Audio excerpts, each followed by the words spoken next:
जय श्री राधे कृष्ण। आप सभी का आपके अपने YouTube channel BK Mishra present में बहुत बहुत स्वागत है। आइए आज आप सब सुनेंगे कार्तिक पूर्णिमा तिथि के दिन पूर्णिमा व्रत की कथा। प्रत्येक पूर्णिमा तिथि के दिन पूर्णिमा का व्रत धारण किया जाता है। खास करके कार्तिक पूर्णिमा तिथि के दिन से ही जो भी 32 पूर्णमासी का व्रत धारण करने वाले हैं या पूर्णिमा व्रत धारण करने वाले हैं, वो सभी कार्तिक पूर्णिमा तिथि के दिन से ही व्रत को धारण करते हैं। तो यह बड़ा ही पुण्यफलदायी माना गया है। पूर्णिमा तिथि के दिन गंगा स्नान करना, दान पुण्यों का कार्य करना, भगवान विष्णु, माता लक्ष्मी, भगवान शिव जी का पूजन करना, भगवान सत्यनारायण का पूजन करना, दान पुण्यों का कार्य करना, मंदिरों में, तीर्थों आदि जगहों पर तुलसी वृक्ष के नीचे दीप आदि का दान करने का विशेष महत्व माना गया है। कार्तिक पूर्णिमा को, जिसे कि त्रिपुरारी पूर्णिमा, देव दीपावली, त्रिपुरी पूर्णिमा आदि नामों से जाना जाता है। तो आइए सुनते हैं पूर्णिमा व्रत की कथा। तो बोलिए प्रेम से भगवान विष्णु की जय, माता लक्ष्मी की जय, भगवान भोलेनाथ की जय, माता पार्वती की जय, सर्वदेवी देवता की जय। एक समय की बात है, द्वापर युग में, कि मैया यशोदा ने भगवान श्री कृष्ण से कहा कि हे कृष्ण, तुम सारे संसार के उत्पन्न करता, पोषक तथा उसके संहार करता हो। आज कोई ऐसा व्रत मुझे कहो जिसके करने से मृत्यु लोक में स्त्रियों को विधवा होने का भय न रहे, तथा यह व्रत सभी मनुष्यों की मनोकामनाएं पूर्ण करने वाला हो। तब भगवान श्री कृष्ण कहने लगे कि हे माता, आपने बड़ा ही सुंदर प्रश्न किया है। मैं आपसे ऐसे ही व्रत को सविस्तार कहूंगा। सौभाग्य की प्राप्ति के लिए स्त्रियों को 32 पूर्णमासियों का व्रत करना चाहिए। इस व्रत के करने से स्त्रियों को सौभाग्य, संपत्ति मिलती है। यह व्रत अचल सौभाग्य को देने वाली एवं भगवान शिव के प्रति मनुष्य मात्र की भक्ति को बढ़ाने वाला है। यशोदा माता ने कहा कि हे कृष्ण, सर्वप्रथम इस व्रत को मृत्यु लोक में किसने किया था, इसके विषय में मुझे सविस्तार कहो। भगवान श्री कृष्ण कहने लगे कि इस भूमंडल पर एक अत्यंत प्रसिद्ध राजा, जो कि चंद्रहास नाम से पालित अनेक प्रकार के रत्नों से परिपूर्ण कातिका नाम की एक नगरी थी। वहाँ पर धनेश्वर नाम का एक ब्राह्मण रहता था और उसकी स्त्री अति सुशीला रूपवती थी। दोनों ही उस नगरी में बड़े ही प्रेम के साथ रहते थे। घर में धन धान्य आदि किसी भी वस्तु की कोई कमी नहीं थी। उनको एक बड़ा सा दुख था कि उनके पास उनकी कोई संतान नहीं थी। इस दुख से वह अत्यंत दुखी रहते थे। एक समय एक बड़ा तपस्वी योगी उस नगरी में आया। वह योगी उस ब्राह्मण के घर को छोड़कर अन्य सब घरों से भिक्षा लाकर भोजन किया करता था। रूपवती से वह भिक्षा नहीं लिया करता था। उस योगी ने एक दिन रूपवती से भिक्षा न लेकर किसी अन्य घर से भिक्षा लेकर गंगा किनारे जाकर भिक्षान्न को प्रेम पूर्वक खा रहा था कि धनेश्वर ने योगी का यह सब कार्य किसी प्रकार से देख लिया। अपने भिक्षा के अनादर से दुखी होकर धनेश्वर योगी से बोला कि हे महात्मन, आप सब घरों से भिक्षा लेते हैं, परंतु मेरे घर की भिक्षा कभी भी नहीं लेते। इसका क्या कारण है? योगी ने कहा कि निसंतान के घर की भीख पतितों के अन्न के तुल्य होती है, और जो पतितों का अन्न खाता है वह भी पतित हो जाता है। चूंकि तुम निसंतान हो, अतः पतित हो जाने के भय से मैं तुम्हारे घर की भिक्षा नहीं लेता हूँ। धनेश्वर यह बात सुनकर अपने मन में बहुत दुखी हुआ और हाथ जोड़कर योगी के पैरों में गिर पड़ा तथा अंतर्भाव से कहने लगा कि हे महाराज, यदि ऐसा है तो आप मुझको पुत्र प्राप्ति का उपाय बतलाइए। आप सर्वज्ञ हैं, मुझ पर अवश्य ही कृपा कीजिए। धन की मेरे घर में कोई कमी नहीं, परंतु मैं पुत्र न होने के कारण अत्यंत दुखी हूँ। आप मेरे इस दुख का हरण करें। आप सामर्थ्यवान हैं। यह सुनकर योगी कहने लगे कि हे ब्राह्मण, तुम चंडी की आराधना करो। घर आकर उसने अपने स्त्री से सब वृतांत कहा और स्वयं तप के निमित्त वन में चला गया। वन में जाकर उसने चंडी देवी की उपासना की और उपवास किया। चंडी ने 16वें दिन उसको स्वप्न में दर्शन दिया और कहा कि हे धनेश्वर, जा, तेरा पुत्र होगा, परंतु वह 16 वर्ष की आयु में ही मृत्यु को प्राप्त हो जाएगा। यदि तुम दोनों स्त्री पुरुष 32 पूर्णमासियों का व्रत विधि पूर्वक करोगे तो वह दीर्घायु होगा। जितनी तुम्हारी सामर्थ्य हो आटे के दिए बनाकर शिव जी का पूजन करना, परंतु पूर्णमासी को 32 जो जानी चाहिए। प्रातः काल होने पर इस स्थान के समीप ही तुम्हें एक आम का वृक्ष दिखाई देगा। उस पर तुम चढ़कर एक फल तोड़कर शीघ्र अपने घर चले जाना। अपनी स्त्री से सब वृतांत कहना। ऋतु स्नान के पश्चात वह स्वच्छ होकर भगवान शंकर जी का ध्यान करके उस फल को खा लेगी। तब शंकर भगवान की कृपा से उसको गर्भ हो जाएगा। जब वह ब्राह्मण प्रातः काल उठा तो उसने उस स्थान के पास ही एक आम का वृक्ष देखा, जिस पर एक अत्यंत सुंदर आम का फल लगा हुआ था। उस ब्राह्मण ने उस आम के वृक्ष पे चढ़कर उस फल को तोड़ने का प्रयत्न किया, परंतु वृक्ष पर कई बार प्रयत्न करने पर भी वह न चढ़ पाया। तब तो उस ब्राह्मण को बहुत चिंता हुई और विघ्न विनाशक भगवान श्री गणेश जी की वंदना करने लगा। हे दयानिधे, अपने भक्तों को विघ्नों का आप नाश करने वाले हैं, उनके मंगल कार्यों को पूर्ण करने वाले हैं, दुष्टों का नाश करने वाले हैं, रिद्धि सिद्धि देने वाले। आप मुझ पर कृपा करके इतना बल दे कि मैं अपने मनोरथ को पूर्ण कर सकूं।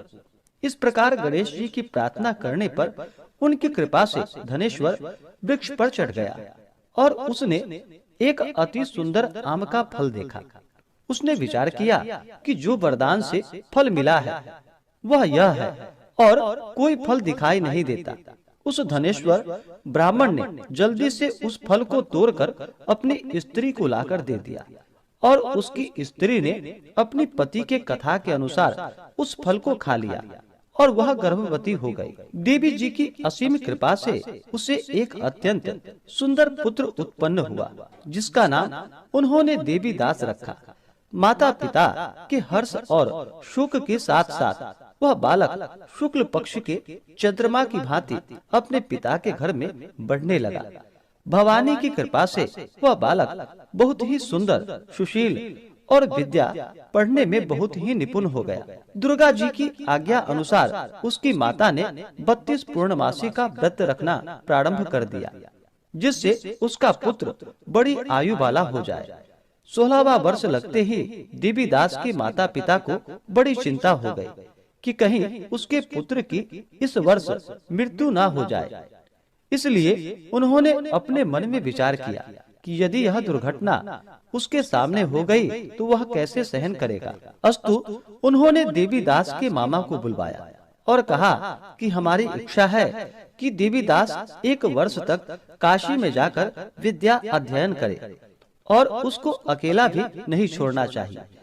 इसलिए साथ में तुम चले जाओ और 1 वर्ष के पश्चात इसको वापस लौटा लाना। सब प्रबंध करके उसके माता पिता ने काशी जाने के लिए देवीदास को एक घोड़े पर बैठाकर उसके मामा को उसके साथ भेज दिया। किंतु यह बात उसके मामा या किसी और को कहीं पता नहीं थी। धनेश्वर ने सपत्नीक अपने पुत्र की मंगल कामना तथा दीर्घायु के लिए भगवती दुर्गा की आराधना और पूर्णमासियों का व्रत करना आरंभ कर दिया। इस प्रकार बराबर 32 पूर्णमासी का व्रत पूर्ण किया। कुछ समय के पश्चात एक दिन वह दोनों मामा और भांजा मार्ग में रात्रि बिताने के लिए किसी ग्राम में ठहरे हुए थे। उस दिन उस गांव में एक ब्राह्मण की अत्यंत सुंदर, सुशील, विदुषी और गुणवती कन्या का विवाह होने वाला था। जिस धर्मशाला के अंदर वर और उसकी बारात ठहरी हुई थी, उसी धर्मशाला में देवीदास और उसके मामा भी ठहरे हुए थे। संयोगवश कन्या को तेल आदि चढ़ाकर मंडप आदि का कृत्य किया गया तो लगने के समय वर को धनुवार्त हो गया। अस्तु वर के पिता ने अपने कुटुंबियों से परामर्श करके निश्चय किया कि वह देवीदास मेरे पुत्र जैसा ही सुंदर है, मैं इसके साथ ही लग्न करा दूं और बाद में विवाह के अन्य कार्य मेरे लड़के के साथ हो जाएगा। यह सोचकर देवीदास के मामा से जाकर बोला कि तुम थोड़ी देर के लिए अपने भांजे को हमें दे दो, जिससे विवाह के लग्न का सब कार्य सुचारू रूप से हो सके। तब उसका मामा कहने लगा कि जो कुछ भी मधुपर्क आदि कन्यादान के समय वर को मिले वह सब हमें दे दिया जाए, तो मेरा भांजा इस बारात का दुल्हा बन जाएगा। यह बात वर के पिता ने स्वीकार कर ली। उसने अपने भांजा को वर बनने को भेज दिया और उसके साथ वह विवाह कार्य रात्रि में विधि पूर्वक संपन्न हो गया। पत्नी के साथ वह भोजन न कर सका और अपने मन में सोचने लगा, न जाने यह कैसे स्त्री होगी। वह एकांत में इसी सोच में गर्म निश्वास छोड़ने लगा। तब उसकी आंखों में आंसू भी आ गए। तब वधू ने पूछा कि क्या बात है, आप इतने उदास व दुखी क्यों हो रहे हैं? तब उसने सब बातें जो वर के पिता व उसके मामा में हुई थी उसको बतला दी। तब कन्या कहने लगी कि यह ब्रह्म विवाह के विपरीत हो कैसे सकता है? देव, ब्राह्मण और अग्नि के सामने मैंने आपको ही अपना पति बनाया है, इसलिए आप ही मेरे पति हैं। मैं आपकी ही पत्नी रहूंगी, किसी अन्य की कदापि नहीं। तब देवीदास ने कहा कि ऐसा मत करिए, क्योंकि मेरी आयु बहुत थोड़ी है। मेरे पश्चात आपकी क्या गति होगी, इस बातों को अच्छी तरह विचार लो। परंतु वह दृढ़ विचार वाली थी। बोली कि जो आपकी गति होगी वही मेरी गति होगी। हे स्वामी, आप उठिए और भोजन करिए, आप निश्चय ही भूखे होंगे।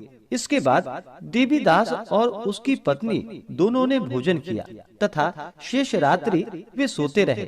प्रातः काल देवीदास ने अपने पत्नी को 3 नगों से जड़ी हुई एक अंगूठी दी, एक रुमाल दिया और बोला कि हे प्रिय, इसे ले लो और संकेत समझकर स्थिर चित्त हो जाओ। मेरा मरण और जीवन जानने के लिए एक पुष्प वाटिका बना लो, उसमें सुगंधी वाले एक नव मल्लिका लगा लो, उसको प्रतिदिन जल से सींचा करो और आनंद के साथ खेलो कूदो तथा उत्सव मनाओ।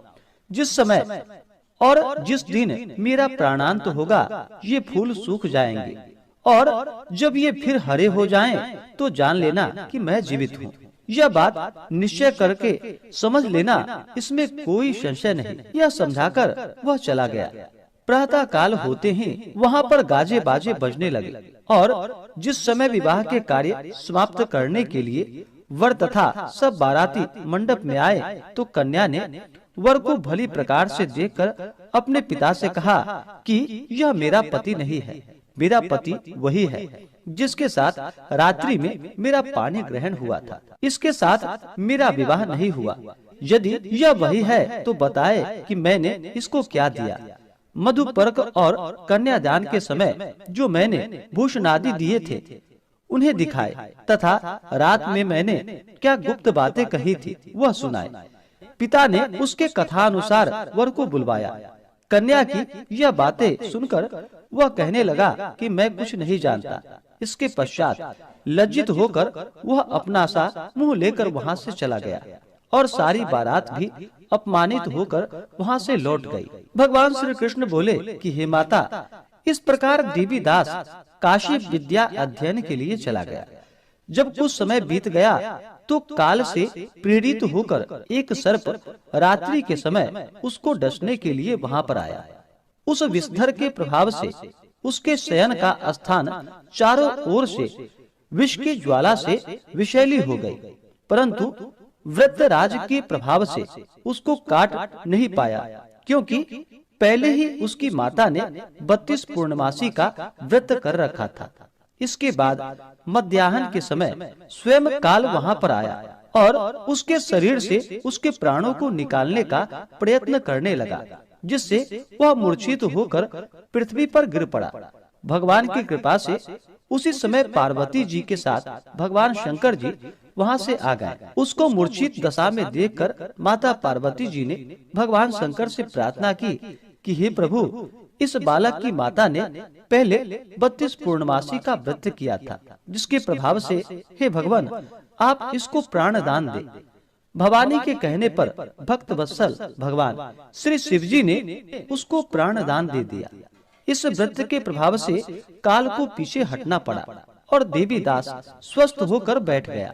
उधर उसकी स्त्री उसके काल की प्रतीक्षा किया करती थी। जब उसने देखा कि उस पुष्प वाटिका में पत्र पुष्प कुछ भी नहीं रहे तो उसको अत्यंत आश्चर्य हुआ, और जब वह वैसे ही हरी भरी हो गई तो वह जान गई कि वह जीवित हो गए हैं। यह देखकर बहुत प्रसन्न मन से अपने पिता से कहने लगी कि पिताजी, मेरे पति जीवित हैं, आप उनको ढूंढिए।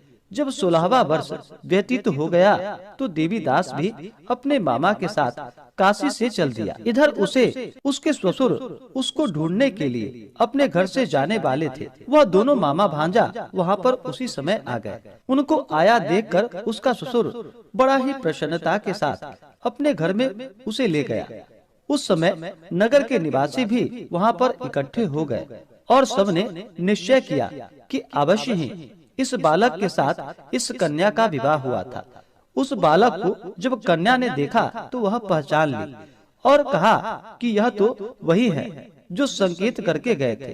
तदुपरांत सभी कहने लगे कि भला हुआ जो यह आ गया, और सब नगरवासी ने आनंद मनाया। कुछ दिन के बाद देवीदास अपनी पत्नी और मामा के साथ अपने ससुर के घर से बहुत सा उपहार आदि लेकर अपने घर के लिए प्रस्थान किया।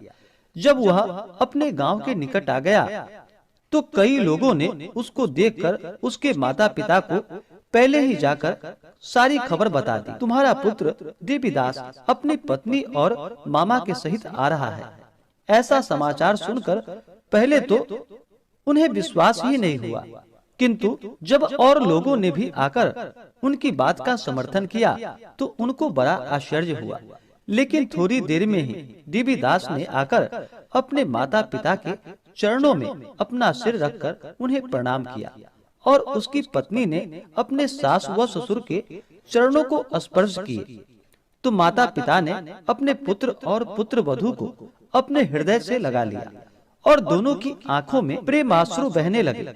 अपने पुत्र और पुत्र वधू के आने की खुशी में धनेश्वर ने बड़ी भारी उत्सव किया और ब्राह्मणों को भी बहुत सी दान और दक्षिणा देकर ब्राह्मणों को संतुष्ट व उन्हें प्रसन्न किया। भगवान श्री कृष्ण जी कहने लगे कि इस प्रकार धनेश्वर 32 पूर्णमासियों के व्रत के प्रभाव से पुत्रवान हो गया। जो भी स्त्रियां इस व्रत को करती हैं वे जन्म जन्मांतर में वैधव्य का दुख नहीं भोगती और सदैव सौभाग्यवती रहती हैं। यह मेरा वचन है, इसमें कोई भी संदेह नहीं है। यह व्रत पुत्र पौत्रों को देने वाला तथा संपूर्ण मनोकामनाओं को पूर्ण करने वाला है।